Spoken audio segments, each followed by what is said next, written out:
जय हिंद दोस्तों, हमारे YouTube channel study mate official आप सभी का स्वागत है। आज हम पढ़ेंगे पुर्तगालियों का भारत आगमन किस प्रकार हुआ। इससे बहुत सारी जरूरी इंपॉर्टेंट पॉइंट्स ही हम चर्चा करेंगे दोस्तों, ताकि हम एग्जाम और पॉइंट भी से अपना बेस्ट दे सके। और जितना ज़्यादा बेस्ट देंगे दोस्तों, उतना ज़्यादा नंबर उठने के चांसेस है। तो चलिए दोस्तों शुरुआत करते हैं आज की सेशन को शुरुआत करने से पहले आपसे रिक्वेस्ट है दोस्तों, अगर आप नए हैं प्लीज हमारे चैनल को सब्सक्राइब कीजिए, लाइक कीजिए, ज़्यादा से ज़्यादा शेयर कीजिए। तो चलिए दोस्तों पुर्तगालियों का आगमन पढ़ते हैं। हमने आपको बताया कि 1498 ईस्वी में सबसे पहले पुर्तगाली भारत आते हैं, और वह पुर्तगाली कौन था जो सबसे पहले भारत आए? वह पुर्तगाली था वास्को डी गामा, है ना। वास्को डी गामा जो था ये पहला पुर्तगाली था जो भारत आए थे। तो दोस्तों ये कब आए थे? 17 मई 1498 ईस्वी को ये भारत आते हैं। और कहाँ आते हैं? तो केरल के प्रसिद्ध बंदरगाह कप्पक डाबुक नामक स्थान पर ये अपना बेड़ा उतारते हैं, है ना, जो केरल में एक प्रसिद्ध बंदरगाह है। दोस्तों अब ये जब आते हैं 1498 ईस्वी में, तो यहाँ से ये व्यापार की अनुमति से मिल जाती है, और बहुत सारा मसाला लेकर के ये कहाँ चले जाते हैं? यूरोप चले जाते हैं।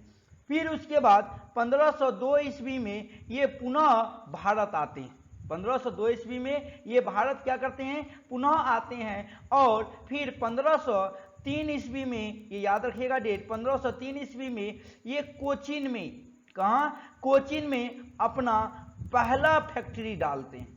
उसमें फैक्ट्री का मतलब क्या हुआ? एक तरह से गोदाम कहिए, उसमें मशीन तो नहीं होती थी, तो गोदाम एक तरह से अपना पहला गोदाम डाला। कहाँ पर? कोचीन में, और इसे हम फैक्ट्री कहते हैं। 1503 ईस्वी में, ये डेट याद रखिएगा, बहुत इंपॉर्टेंट डेट है दोस्तों। तो अब बात आती है कि भाई कंपनी को चलाएगा कौन भारत में? इसके लिए गवर्नर नियुक्त किया जाएगा नहीं किया जाएगा? अगर गवर्नर नियुक्त नहीं होगा तो कंपनी चलेगी कैसे? तो दोस्तों हमें यही चीज देखना है कि किस प्रकार से कंपनी की स्थापना की जाती है, उसका गवर्नर, पहला गवर्नर कौन होता है। तो चलिए दोस्तों, तो अगर हम पुर्तगाली गवर्नर की अगर हम बात करें, तो सबसे पहला पुर्तगाली गवर्नर था फ्रांसिस डी अल्मेडा। ठीक है, ये 1505 ईस्वी में पुर्तगाल के शासक उस समय कौन थे? मैनुअल प्रथम जो है, इनको भारत का प्रथम पुर्तगाली गवर्नर बनाया जाता है, अल्मेडा को बनाया जाता है, जो 1509 ईस्वी तक अपने पद पर रहे। अब इसकी सबसे इंपॉर्टेंट बात क्या आती है? अल्मेडा की सबसे इंपॉर्टेंट बात आती है कि इन्होंने समुद्री नीति पर बल दिया, और जिसे हम कहते हैं ब्लू वाटर पॉलिसी। ये बहुत ही इंपॉर्टेंट है दोस्तों, कितने अक्सर पूछा गया है एग्जाम में कि ब्लू वाटर पॉलिसी किनका था, यानी कि ब्लू वाटर पॉलिसी किनकी देन है, किसने दिया था? तो हमें याद रखना है कि पुर्तगाल के पहले गवर्नर थे फ्रांसिस डी अल्मेडा। अब देखिए यहाँ कंफ्यूजन क्या होता है, इसके नाम से कंफ्यूजन होता है दोस्तों। जैसे हम कहते हैं फ्रांसिस डी अल्मेडा, तो लोगों को लगता है वो फ्रांस का गवर्नर था। नहीं दोस्तों, ये था आपको, है ना, पुर्तगाल का गवर्नर था, और पहला गवर्नर था जिन्होंने भारत में गवर्नर बन के आया था। तो अब दोस्तों बात आती है कि ब्लू वाटर पॉलिसी क्या था, है ना। ब्लू वाटर पॉलिसी के अंतर्गत क्या इन्होंने, तो ब्लू वाटर पॉलिसी एक नीति थी जो फ्रांसिस डी अल्मेडा के द्वारा लाया गया था। ठीक है, और इस नीति के तहत यह बात की गई कि पुर्तगाल जो है वह समुद्र में अपनी ताकत को बढ़ाएगा, समुद्र में अपनी ताकत को बढ़ाएगा, ताकि दूसरा कोई भी देश इसको चुनौती ना दे सके। अब समुद्र में ताकत क्यों बढ़ाएगा भाई? सबसे इंपॉर्टेंट बात ये आती है, समुद्र में इसलिए ताकत बढ़ाएगा क्योंकि भारत की समुद्र के रास्ते से खोज हो गई, समुद्र के रास्ते से व्यापार होना शुरू हो गया था। अगर जो ज्यादा ताकतवर होगा समुद्र में, वह उतना ज्यादा व्यापार करेगा और उतना ज्यादा मुनाफा करेगा। इसी को हम ब्लू वाटर पॉलिसी कहते हैं। ठीक है दोस्तों, अब दूसरा गवर्नर बात करें, अल्फांसो डी अल्बुकर्क। अल्मेडा के बाद अल्बुकर्क का पुर्तगाली गवर्नर बना, जो भारत में पुर्तगीज शक्ति का वास्तविक संस्थापक माना जाता है। पुर्तगीज जो शक्ति था, गीत नहीं है दोस्तों, जो है पुर्तगीज शक्ति का वास्तविक संस्थापक जो कौन था? अल्बुकर्क था। अल्बुकर्क ने कोचीन को अपना मुख्यालय बनाया, यानी कोचीन को अपना क्या किया? ये मुख्यालय बनाया। ये भी क्वेश्चन पूछता है। और 1510 ईस्वी में अल्बुकर्क ने बीजापुर के सुल्तान आदिल शाह यूसुफ से इन्होंने गोवा जीत लिया। देखिए कितना इंपॉर्टेंट चीज है कि 1510 ईस्वी में अल्बुकर्क ने बीजापुर के सुल्तान आदिल शाह यूसुफ से गोवा जिन्होंने जीत लिया था, है ना। और कालांतर में, यानी बाद में, गोवा जो है वो भारत के पुर्तगीज व्यापारिक केंद्र की राजधानी भी बन गई, गोवा। और याद रखिएगा, और सबसे लास्ट में गोवा को भी कौन छोड़ता है? पुर्तगाली। और ये भी कहा जाता है कि सबसे पहले पुर्तगाली आए और सबसे लास्ट में कौन गए? पुर्तगाली ही गए। तो चलिए दोस्तों, कुछ हम महत्वपूर्ण तथ्य जान लेते हैं पुर्तगाल के बारे में।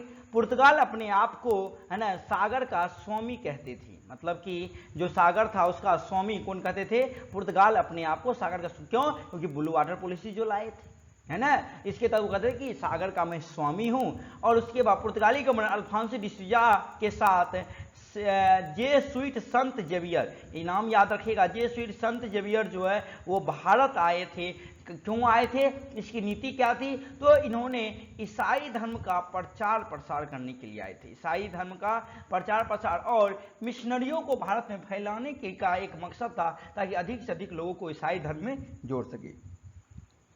अब बात करते हैं पुर्तगाली की देन क्या क्या थी। तो रुपया जो हम देखते हैं, प्रिंटिंग प्रेस जो देखते हैं, है ना दोस्तों, ये सब पुर्तगाली। जहाज निर्माण ये भी पुर्तगाली का देन है। तंबाकू की खेती पुर्तगाली का देन है। आलू की खेती पुर्तगाली का देन है।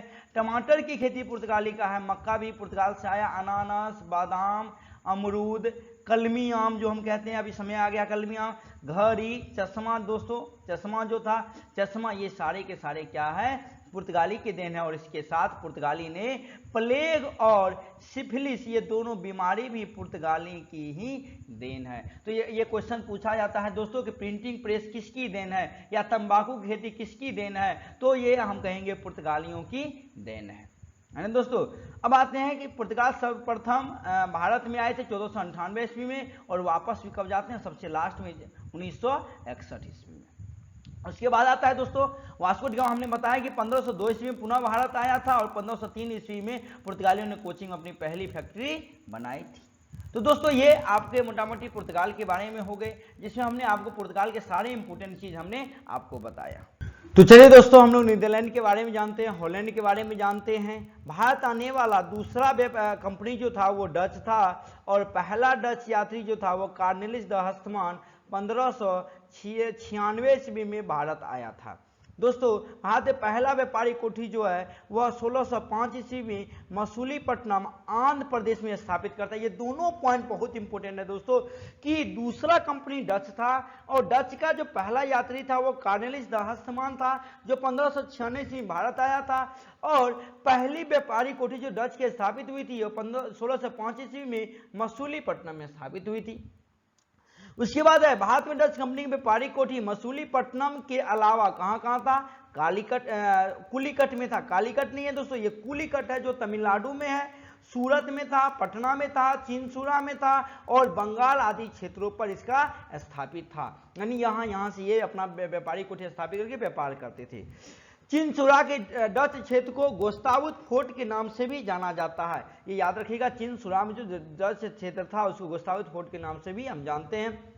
डच शुरू में भारत से मुख्य रूप से मसालों का व्यापार करता था, किंतु बाद में भारतीय कपड़ों के निर्यात को महत्व देने लगा, और भारत में भारतीय वस्तुओं के निर्यात की वस्तु बनाने का श्रेय डच को जाता है। ये इंपॉर्टेंट पॉइंट है, याद रखिएगा दोस्तों, कि भारत में भारतीय वस्त्र को निर्यात की वस्तु बनाने का श्रेय किसको जाता है? डच को जाता है। और एक बात और याद रखिएगा, डचों का पूर्व में जो राजधानी थी वह वेटेविया थी, जो इंडोनेशिया में स्थित था। ये याद रखिएगा कि डचों के पूर्व में राजधानी वेटेविया थी, जो इंडोनेशिया में स्थित है। और डचों का कालीकट में अपना स्वनिर्मित एक सिक्का था, जिसका नाम क्या था?